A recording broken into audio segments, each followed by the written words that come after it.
दुनिया एक बार फिर दो हिस्सों में बट रही है, लेकिन इस बार मैदान जंग इटमी नहीं, माशी और टेक्नोलॉजिकल है।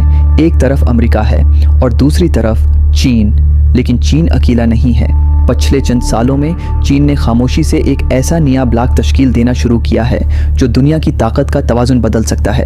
ये कहानी बीजिंग के बोर्ड रूम्स से शुरू होती है, जहां फैसले तोपों से नहीं, ट्रेड एग्रीमेंट्स से किए जाते हैं। यही है चीन का खुफिया मंसूबा, बेल्ट एंड रोड इनिशिएटिव। एक ऐसा मंसूबा जो 60 से ज़्यादा ममालिक को सड़कों, बंदरगाहों और माशी राहदारियों से जोड़ता है। चीन उसे ताउन कहता है, मगरिब इसे कर्ज का जाल, डेब्ट ट्रैप। मगर कहानी यहीं ख़त्म नहीं होती। चीन, रूस, ईरान और शमाली कोरिया, ये चार ममालिक बज़ाहिर अलग, लेकिन पसी पर्दा एक दूसरे के करीब आ रहे हैं। रूस यूक्रेन में उलझा है, चीन ताइवान पर नज़रें जमाए बैठा है और ईरान मशरक़ी वस्ती में असर बढ़ा रहा है।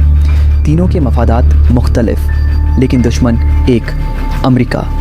इसीलिए अब दुनिया एक नई कोल्ड वार 2.0 में दाखिल हो चुकी है, जहां हथियार बंदूकें नहीं बल्कि चिप्स, करेंसी और टेक्नोलॉजी हैं। चीन की हुआवे, BYD और टिकटॉक जैसी कंपनियां अब अमेरिकी सिलिकॉन वैली के लिए एक हकीकी ख़तरा बन चुकी हैं। 2023 में जब चीन ने डॉलर के बजाय युआन में तेल खरीदने के माहदे शुरू किए तो आलमी मईशत के सतून हल गए, क्योंकि अगर डॉलर कमज़ोर हुआ तो अमेरिका की आलमी बढ़तरी भी ख़तरे में आ जाएगी। चीन का ख्वाब सिर्फ तिजारत नहीं बल्कि असर व रसूख है। एशिया, अफ्रीका, मशरक़ी वस्ती और लातीनी अमेरिका तक चीनी सरमायाकारी फैल रही है।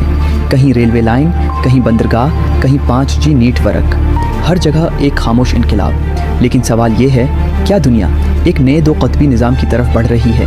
क्या मुस्तक़बल में नीटो बेमुकाबला बेल्ट एंड रोड होगा, या फिर ये सब सिर्फ मईशत का खेल है? जो भी हो, एक बात तय है, 21वीं सदी की ताकत अब तोपों से नहीं बल्कि कंक्शंस, डेटा और मईशत से नापी जाएगी। और चीन इस खेल का सबसे चालाक खिलाड़ी बन चुका है।